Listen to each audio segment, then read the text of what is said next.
नमस्कार दोस्तों, स्वागत है आपका BNK इलेक्ट्रिकल में। दोस्तों जैसा कि आप टॉपिक देख रहे हैं थ्री फेस मीटर, तो आज जो थ्री फेस मीटर का वीडियो बनाने का जो पर्पस था यही था, क्योंकि बहुत से व्यूवर्स मेरे ऐसे हैं जिनको थ्री फेस मीटर के बारे में चीज़ें नहीं मालूम। क्योंकि स्टार्टिंग में साल भर तक हमें भी थ्री फेस मीटर का use plus three phase meter क्यों लगाते हैं, सिंगल जगह भी थ्री फेस मीटर क्यों लगाते हैं, और थ्री फेस मीटर के अंदर क्या क्या चीज़ें होती हैं, और घर के अंदर कई बार थ्री फेस मीटर नहीं लगाते लेकिन किराएदार को यूज़ दे रहे हैं तो थ्री फेस मीटर लगा रहे हैं। हॉस्टलों में थ्री फेस मीटर लगाते हैं, जबकि छोटा सा रूम होता है उसके लिए भी थ्री फेस यूज़ करते हैं, कहीं होटल में थ्री फेस यूज़ करते हैं।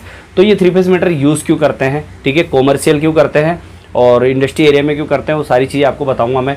तो आज के वीडियो का टॉपिक यही है, थ्री फेस मीटर का क्या यूज़ है, क्या कनेक्शन है, कैसे करते हैं, सारी चीज़ें आपको समझाऊंगा और ड्राइंग के अकॉर्डिंग समझाऊंगा, एक चीज़ बताऊंगा, आपको अच्छे से चीज़ समझ में आ जाएगी। तो चलिए वीडियो को शुरू कर लेते हैं। तो मेरा नाम है बैजनाथ कुशवाहा, आप देख रहे हैं BNK इलेक्ट्रिकल। और सबसे बड़ी चीज़ ये है थ्री फेस मीटर के अंदर की, दोस्तों थ्री फेस मीटर के एक चीज़ सबसे पहली चीज़ देखिएगा कि जब थ्री फेस मीटर आप खरीद रहे हैं तो सबसे पहले आपका जो थ्री फेस मीटर है ISI होना प्रूफ होना चाहिए, ISI से सर्टिफाइड होना चाहिए। दूसरी बात, आप डिजिटल ले रहे हैं या नंबर वाला ले रहे हैं, इससे कोई मैटर नहीं करता ज़्यादा। लेकिन जो क्या चीज़ें जो दोस्तों होती है सबसे बड़ी, वो 8 पॉइंट होते हैं इसके नीचे, उनके कनेक्शन के बारे में आपको बताऊंगा। सबसे पहले जो कनेक्शन करना समझ गया वो थ्री फेस मीटर को भी समझ जाएगा, ठीक है। तो आप यहाँ पे देख रहे होंगे 8 पॉइंट है, 1 2 3 4 5 6 7 8। ये 8 पॉइंट किस तरह से यूज़ होते हैं दोस्तों, आपको पता है थ्री फेस जो लाइन होती है, थ्री फेस लाइन के अंदर आपको 4 वायर मिलते हैं, ठीक है। पहला होता है R, दूसरा Y, तीसरा B और चौथा अपना न्यूट्रल, ठीक है दोस्तों। तो ये 4 वायर रहते हैं, इस 4 वायर की वजह से थ्री फेस कनेक्शन के अंदर अपने 8 पॉइंट निकलते हैं। क्योंकि जब अपन इन पे ये आउटपुट होता है, ये इनपुट, ये इनपुट होता है अपना, यहाँ से अपना आउटपुट निकलता है, ये इनपुट होता है, ये आउटपुट निकलता है, ये इनपुट होता है, ये आउटपुट निकलता है, ये इनपुट होता है, ये आउटपुट निकलता है, ठीक है दोस्तों। इस वजह से यहाँ पे 8 पॉइंट होते हैं और 8 पॉइंटों का कनेक्शन भी बहुत ईजी तरीके से हो जाता है। थ्री फेस मीटर यूज़ क्यों किए जाते हैं, कई बार होता है कि अपन थ्री फेस कनेक्शन लेते हैं, पावर अपना ज़्यादा यूज़ हो रहा है घर के अंदर, ठीक है, अपन पावर ज़्यादा यूज़ कर रहे हैं, अपन 15 किलोवाट के ऊपर का कनेक्शन है, ठीक है। 10 किलोवाट के ऊपर ही थ्री फेस स्टार्ट हो जाता है, हालांकि 5 किलोवाट तक तो चला देते हैं, लेकिन 5 किलोवाट के ऊपर जैसे ही जाता है वैसे ही आपका थ्री फेस मीटर स्टार्ट हो जाता है। 10 किलोवाट तक तो मतलब लेना ही लेना पड़ता है आपको। जब थ्री फेस कनेक्शन आपने लिया तो आपका जो थ्री फेस कनेक्शन या RYB पे जाएगा, तो ये आपका पहला ईजी जाएगा, फिर Y जाएगा, फिर B जाएगा, फिर आपका न्यूट्रल जाएगा। तो इस तरह से कनेक्शन होता है। 2 फेस मीटर भी होते हैं घर के अंदर, 2 फेस मीटर काफ़ी ईजी होते हैं, लेकिन उसके कनेक्शन भी थोड़े अलग तरीके से होते हैं। 2 फेस मीटर के अंदर आपको 4 ही पॉइंट मिलते हैं, ठीक है। इसमें थोड़ा सा अलग होता है, यहाँ पर आपको फेज देना है तो यहाँ फेज निकलता है, और यहाँ न्यूट्रल देना है और यहाँ पर न्यूट्रल निकलता है, ठीक है दोस्तों। थोड़ा सा इसके अंदर अलग टाइप से होता है। तो और इसके अंदर क्या होता है, जहाँ पे आपको फेज देना है उसके पास से ही दूसरा फेज निकलेगा उसका, इसके अंदर थोड़ा अलग होता है। तो इस चीज़ का बहुत ख़ास तौर पे ध्यान रखिएगा आप। और टू फेस मीटर तो आपने काफ़ी जगह देखे भी होंगे, यूज़ भी बहुत ईजी होता है, उस पर लिखा भी आता है। थ्री फेस मीटर के अंदर कई बार होता है कनेक्शन लिखा नहीं आता। तो एक चीज़ देखिएगा, जो ये पॉइंट है, इस पॉइंट के ऊपर एक ढक्कन लगा रहता है, आपने वो ढक्कन भी देखा होगा। उस ढक्कन के ऊपर क्या होता है, उसके कनेक्शन दिए होते हैं कि जैसे R से यहाँ पे ये R दे देगा गोले में, फिर R दे देगा, फिर उसको किससे कहाँ जोड़ रहा है, इस टाइप से रहता है। वो ध्यान रखना, कई बार ढक्कन के जो कनेक्शन रहते हैं वो ज़रूर देख लेना, इस तरह से नहीं हो, जैसे उस ढक्कन में कनेक्शन दे रखा है उस मीटर का, उस हिसाब से करना है, ठीक है। और थ्री फेस मीटर अब यूज़ क्यों होते हैं, यूज़ क्या है इसका, क्योंकि एक तो बहुत बड़ी चीज़ होती है ना कि हम कोई चीज़ काम में ले रहे हैं तो क्यों ले रहे हैं, ठीक है। ऑब्जेक्शन दिमाग में क्या आता है कि यार क्यों ले रहे हैं, थ्री फेस क्यों, सिंगल फेस क्यों नहीं यूज़ कर सकते। और कई बार होता है कि थ्री फेस, तो आपको पता है कि थ्री फेस जहाँ भी सप्लाई लेनी है वहाँ थ्री फेस मीटर यूज़ हो जाएगा। घर के अंदर थ्री फेस मीटर कैसे यूज़ हो रहे हैं अपने, ठीक है, वो बताऊँगा मैं। घर, हॉस्टल वगैरह थ्री फेस मीटर कैसे यूज़ होते हैं वो बताता हूँ मैं आपको। तो जैसा कि आपको पता है कि अपना एक तो फेज हो गया जो भी थ्री फेस मीटर के अंदर जाएगा, दूसरा न्यूट्रल हो गया, ठीक है। अब इसके अंदर आपका ये तो पावर वाला हो गया,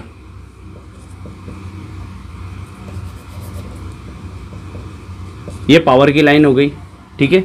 और ये अपना एक न्यूट्रल हो गया। अब न्यूट्रल तो एक ही जाएगा आपका मोटे तार का, ठीक है, वो भी मैं आपको बता दूंगा किस तरह से।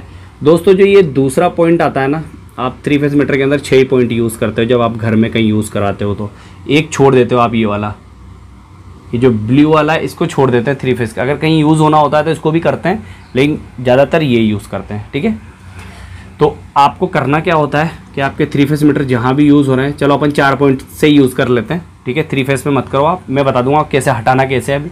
अभी आप इसको भी समझ लो, इसको भी यूज़ कर लेते हैं।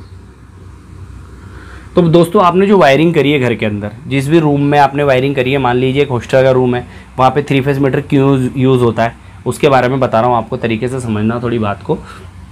तो होता क्या है कि जैसे 3 फेस लाइन के अंदर एक लाइन तो जाती है आपकी पावर की, ठीक है, ये पावर की लाइन हो गई आपकी, ओके, और एक लाइन जाती है आपकी ट्यूबलाइट पंखों की। ठीक है, ये आपकी नॉर्मल लाइन हो गई 6 एम्पियर वाली, ये हो गई आपकी 16 एम्पियर वाली, 16 एम्पियर वाली, ऐसे समझ लो, इससे पता चल जाएगा पावर की लाइन है ये है। एक लाइन और जाती है दोस्तों, जो लाइट आती रहे तो आपका पंखा तो आपका इन्वर्टर पे ही चलेगा इस लाइन पे। ये इन्वर्टर है आपका, जनरेटर या इन्वर्टर कुछ भी समझ लो आप, जनरेटर की लाइन होती है और इन्वर्टर की लाइन होती है। ठीक है, लेकिन एक लाइन और डालते हैं हम, जिससे हमारा एक सॉकेट वगैरह जो नॉर्मल रहते हैं रूम के अंदर वो चलते हैं, वो भी आपका 6 एम्पियर की लाइन होती है, सॉकेट वगैरह चलता है। तो दोस्तों इसमें आपको एक चीज़ बता दूं मैं, जो इन्वर्टर की लाइन आप डालोगे जो भी रूम में यूज़ होता है वो होता है आपका 1 mm बहुत है, लेकिन ये जो लाइन है दूसरी वाली ये 1.5 होती है, और ये जो लाइन है आपकी ये 2.5 होती है दोस्तों। अगर स्प्लिट ऐसी है तो 4 mm यूज़ करेंगे। तो ये समझना, अब ये 3 लाइन है आपकी। अब रूम के अंदर आपके सॉकेट किस तरह के होते हैं, एक तो पावर का होता है, जो कि ये पावर में आपके क्या क्या चलेगा, AC और गीज़र। AC और गीज़र के लिए जो लाइन डाली जाती है दोस्तों, वो सीधी सेपरेट इस लाइन से जाती है। ठीक है, सीधी सेपरेट जाती है। ठीक है, अब जो आपके जो पॉइंट बनता है ये वाला, यहाँ पे मैंने पावर की लाइन दे दी, ये पावर की लाइन गई ये वाली। ठीक है, अब ये यहाँ से निकलेगी जो ये लाइन आपकी डायरेक्ट रूम तक जा रही है, ये वाली लाइन ये डायरेक्ट रूम में जा रही है। ठीक है, अब ये जो लाइन है ये डायरेक्ट किससे कनेक्ट हुई है, आपके AC और जो गीजर का आपने पॉइंट दिया है दोस्तों, डायरेक्ट उस जगह इसको ले जाओगे, इस लाइन को आप। पहली बात है ना, ये आपको कनेक्शन भी बता रहा हूँ, साथ में वायरिंग भी बता रहा हूँ। उसके बाद जो आपके जनरेटर वाली लाइन है दोस्तों, ये जनरेटर की लाइन आपकी यहाँ जुड़ेगी Y वाली जगह पर। ठीक है, अब जनरेटर की लाइन क्यों जुड़ेगी, लाइट जाने के बाद अगर आपका जनरेटर ऑन होता है या इन्वर्टर ऑन होता है, तो आपने जो रेंट पे दे रखा है रूम, उसका कुछ ना कुछ तो आपका मीटर पे रीडिंग आनी चाहिए ना, तभी तो आप 3 फेस, क्योंकि आप मान लो जनरेटर में डीजल डला रहे हो। ठीक है, अब डीजल डला रहे हो आप, तो डीजल तो यूज़ हो रहा है आपके हॉस्टल में, मान लो आपके 50 कमरे हैं, 50 कमरे लाइट जाने के बाद ट्यूबलाइट पंखे तो चलाएंगे ही चलाएंगे। आप जानते हो इन्वर्टर पे ट्यूबलाइट पंखे हम डालते हैं, मेरे वीडियो देख लेना अगर आपको वायरिंग के बारे में नहीं पता तो जब भी हम लाइटर पंखे यूज़ करने के लिए जनरेटर को चालू करते हैं लाइट जाने के बाद, जो ऑटो भी आते हैं, सेमी ऑटो भी आते हैं जनरेटर, तो जैसे भी लाइट जाती है वैसे ही आपका पंखा और ट्यूबलाइट चलता रहता है, तो वो इसकी वजह से चलता है। आप ये इन्वर्टर की जो लाइन डालते हैं ना, इसकी वजह से। तो बोर्ड में हम जब कनेक्शन करते हैं, ये कनेक्शन बताता हूँ एक बार मैं आपको, ये कनेक्शन मान लीजिए यहाँ पे ये पॉइंट है, ये स्विच के पॉइंट है, इससे पंखा चलेगा, इससे ट्यूबलाइट चलेगा, तो यहाँ तक ये पॉइंट एक लेके जाते हैं, ये वाला, ये 3 पॉइंट है। एक से आप बल्ब चला लो, एक इनसे सॉकेट चला लो, बाकियों से भी सॉकेट चला लो, लेकिन ये पॉइंट यही ख़त्म हो जाता है, ये होता है जनरेटर का, जिससे एक पंखा एक ट्यूबलाइट है। ठीक है, ये कनेक्शन ये है। और ये जो 1.5 mm की लाइन है आपकी, ये जाती है दोस्तों आपके रूम में जितने भी सॉकेट वगैरह हैं और जितने भी अदर चीज़ चलानी है आपको, जैसे एक होल्डर भी होता है एक्स्ट्रा, कहीं 2-2 होल्डर होते हैं, लेकिन जनरेटर पे आपको ओनली एक ट्यूबलाइट और एक पंखा ही डालना है, इसके अलावा कुछ नहीं। इसके अलावा बाथरूम के अंदर कोई सॉकेट है वो डालना है आपको। ठीक है, तो यहाँ पे ये लाइन का यूज़ है। अब ये 3 लाइन होगी आपकी, तो ये जनरेटर की लाइन यहाँ पे आप डालते हो इस वाली जगह पे। ठीक है, इस वाली जगह जनरेटर की लाइन डाल देते हो। ठीक है, अब यहाँ से जो आउटपुट निकलेगा ये डायरेक्ट सीधा पंखे ट्यूबलाइट के लिए जाएगा, इसके अलावा कुछ भी नहीं जोड़ेंगे आप इसमें। ठीक है, ध्यान रहे ये बात। उसके बाद 1.5 की जो लाइन है आपकी, 1.5 की लाइन यहाँ B में जुड़ेगी। ठीक है, ये B में जुड़ेगी, इसको आप जैसे आप इसमें 1 mm डाल रहे हो, इसको आप 10 एम्पियर की लाइन से जोड़ सकते हो। ठीक है, इसको सर्किट बता सकते हो, आपके 1.5 का सर्किट डाला है हमने एक्स्ट्रा। बहुत सी जगह ये 2 ही लाइन डालते हैं, 1 और 2, लेकिन ये डालना चाहिए, ज़रूरत पड़ती है, बहुत ज़्यादा ज़रूरत पड़ती है। अब इसका जो आउटपुट निकलेगा दोस्तों, ये सॉकेट ट्यूबलाइट सॉकेट और अदर कोई होल्डर वगैरह है तो उसको चलाएगा, सॉकेट वगैरह जितने भी रूम में हैं नॉर्मल वाले, नॉर्मल पावर सॉकेट के लिए यही वाला यूज़ करोगे आप, पावर वाला जो 2.5 की लाइन डाल रखी है या 4 की डाल रखी है, ठीक है। तो इस तरह से यूज होता है। बाकी इस रूम में जो अपन एक सर्किट पूरा लेके जाएंगे पावर का 2.5 का, एक ही सर्किट ले जाएंगे 2.5 का, वो इससे जोड़ देंगे अपन, वहाँ जितना भी न्यूट्रल है वहाँ से एक सर्किट लाएँ, इसमें जोड़ देंगे इसका न्यूट्रल, और इसका जो न्यूट्रल है डायरेक्ट पावर हो गया चल जाएगा, ठीक है दोस्तों। इस तरह से आप सर्किट डालते हो रूम के अंदर, और नॉर्मली यही सर्किट होता है। अब ये जो आपका मीटर है, अभी इस पर कैसे वर्क करता है मैं आपको बता देता हूँ एक बार। मान लीजिए आपकी लाइट चली गई तो ये पावर वाला कट हो जाएगा जनरेटर से, ठीक है। ये जो लाइन है आपकी BB वाली, ये भी कट हो जाएगी। अब आपकी लाइन कौन सी चल रही है, ओनली ये वाली YY वाली, यानी जनरेटर की। अब इस पे क्या है आपका ट्यूबलाइट पंखा। अब लाइट जाने के बाद आपने जनरेटर ऑन किया, ट्यूबलाइट पंखे चालू हो गए, यानी आपका जो मीटर है वो जनरेटर पे भी चल रहा है, इसका मतलब। इसीलिए 3 फेस मीटर का यूज़ किया जाता है हॉस्टल वगैरह में, जहाँ भी हम किराए से कुछ चीज़ देते हैं और वहाँ जनरेटर का यूज़ है। अगर ऐसा होता है कि आप ऐसी जगह रेंट दे रहे हैं जहाँ पे कि मतलब कोई जनरेटर की सुविधा ही नहीं है, इन्वर्टर की सुविधा ही नहीं है, तो आप यहाँ सिंगल फेज़ मीटर लगा सकते हैं, कोई दिक्कत वाली बात नहीं है। यहाँ सिंगल फेज़ मीटर से भी आपका काम हो रहा है। लेकिन 3 फेज़ मीटर का यूज़ जो होता है, कहीं इंटरव्यू में पूछा जा सकता है आपसे कि 3 फेज़ मीटर क्यों यूज़ करते हैं, ठीक है, तो वो आप यहाँ बता सकते हो सीधा सीधा।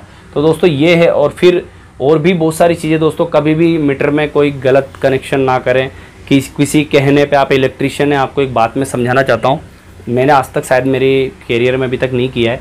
बहुत से लोग मुझसे कहते हैं कि मीटर के अंदर कुछ ऐसा कर दो रीडिंग कम आ जाए, और बहुत से लोगों ने ऐसी वीडियो भी बना रखी है कि ऐसे कर दो ऐसे, लेकिन ऐसा नहीं होता है। आजकल मीटरों के अंदर, अभी क्या पहले के टाइम पे थोड़े मीटर ऐसे आते थे, हो जाता होगा, मैंने ध्यान भी नहीं दिया। अभी के मीटर में ऐसा कुछ नहीं होता है। लेकिन अगर आप किसी को गुमराह करके ऐसा करते भी हो या कर भी देते हो किसी तरह से जुगाड़ लगा के, तो वो गलत है दोस्तों, क्योंकि जो वहाँ रेंट पे रह रहा है उसके लिए बेचारे पे, ठीक है, वो चीज़ का बहुत ज़्यादा लोड होगा।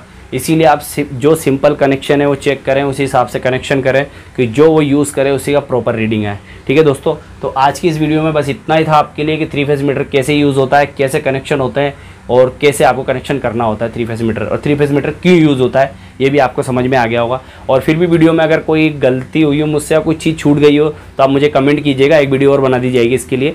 और इसी के साथ वीडियो को समाप्त करता हूँ, वीडियो थोड़ी ज़्यादा लंबी हो गई। जय हिंद, धन्यवाद।